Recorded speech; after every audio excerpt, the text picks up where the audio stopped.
Okay, so by seeing all of this, it's kind of obvious what I'm going to do today before I have my nails. So we're going to start out, my nails were like, I washed my hands already, so with the soap, and I think I got it Bath and Body Works, or I don't know where it is. This is it right here. I can't see it. But this is a lotion that I'm going to use, but it comes with a soap that's green, and that's what I use to wash my hands. Just use whatever nail polish remover you use. I only have a little left, but I use this. I got it at Walmart. I have no base coat nail polish thing, so that will be somewhat of a disadvantage. I would recommend you have a base coat. That would be the best choice, I guess. But I don't, so we'll just have to improvise.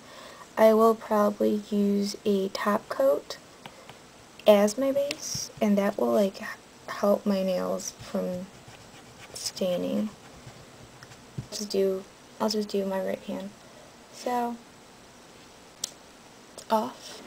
I have a cup of warm water. You can dip it in and wipe it off. I don't really have time right now, so I'm not going to dip it in for so long. Usually you can dip it in for like, what, 5 minutes maybe, or less. That's just to soften your skin, the skin around your like hands and your cuticles. And here I have a cuticle pusher. So you simply just kind of push your cuticles in like that. I used to cut my cuticles, but I don't anymore because cutting your cuticle is like a receding hairline. It will keep going in, and I don't think that's a very good thing. Like I don't want my cuticles to recede. So I just push them in. We have this cream that you're supposed to use like at least once a day, so 2-3 times would be best, but at least once. Just dot a little bit kind of on your cute fat and just rub it. I kind of got it on my nail, and it's not really that good to use lotion on your hands, so later on I'll just take a little cotton swab and remove it, any like excess lotion that's on my fingernails. This lotion,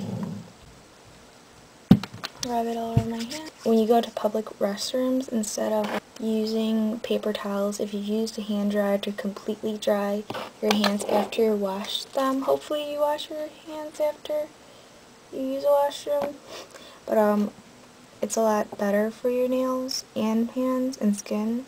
It seals the moisture in. So right now I'm taking just a simple cotton swab with acetone, and that's nail polish remover, and just removing any excess lotion. Then I like to use a little, this is the kind that smooths your, I don't know if you can see it, it says smooth it, and it smooths your nail. Because I don't know if you can see, but your nail bed when it grows out usually has these little ridges, and you want to smooth it. And usually you want to go one direction just to keep it. Try to go one direction. It's not that easy.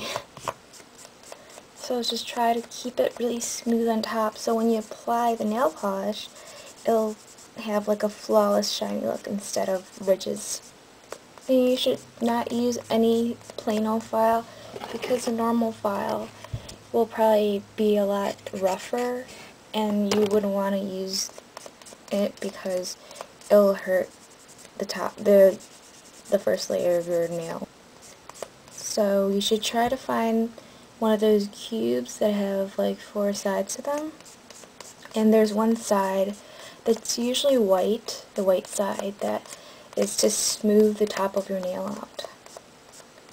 And you can like polish it, and, yeah. So if you don't like nail polish, you can use a cube to smooth out your nail and make it shiny. So then you don't have to use nail polish. So it's good.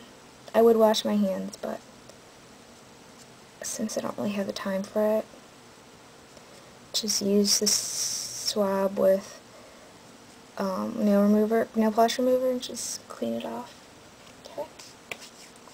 So now I have to cut my nails because they're pretty gross.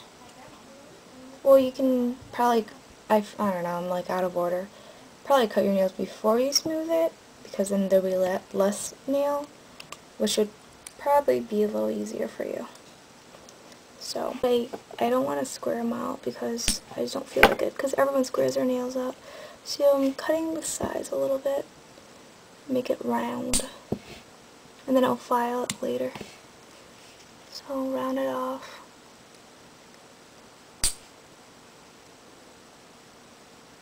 Don't cut too much of an angle. Try to keep it somewhat like controlled. See, so it's, I don't know. I want to keep my long nails, but they're just nuts. So I don't know, I'll file them down a little. I've had my nails really short for quite a while, so I'm somewhat used to that. Now, I'm gonna file it. So try to keep it one direction, just file it in the shape you want it to go.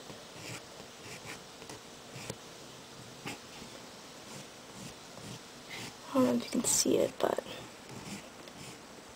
kind of going like that with the shape of your nails.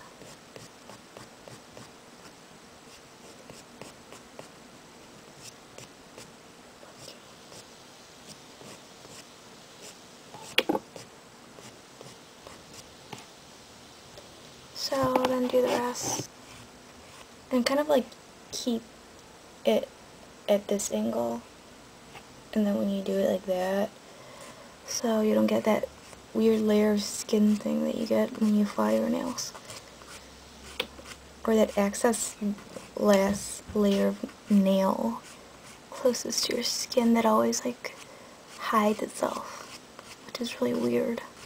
My nails are pretty good. I don't want them completely rounded.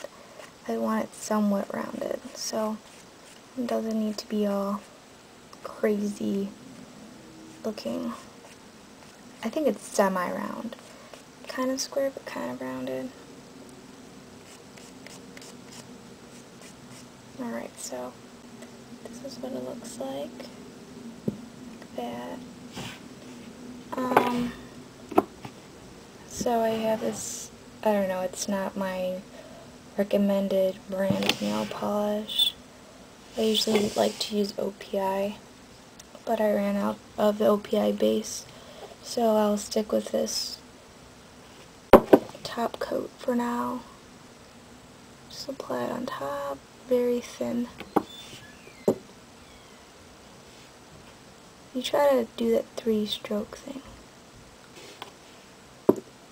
So you kind of find the wide section of your brush, and you do 1 down the middle and then 2 on the side.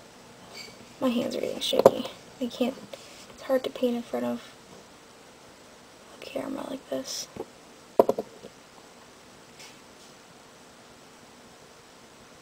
But notice how the brush is kind of wider. Just show you that. This is, what color is this? It's called Quarter of a Century Cherry. No, actually, no, I'm not going to use that. Changing my mind. I'm going to use Vodka and Caviar. One of my favorite colors. It's OPI also. Shake it well before you paint it, and see how the bristles are up. You probably can't see. This is like the wide end of the bristle.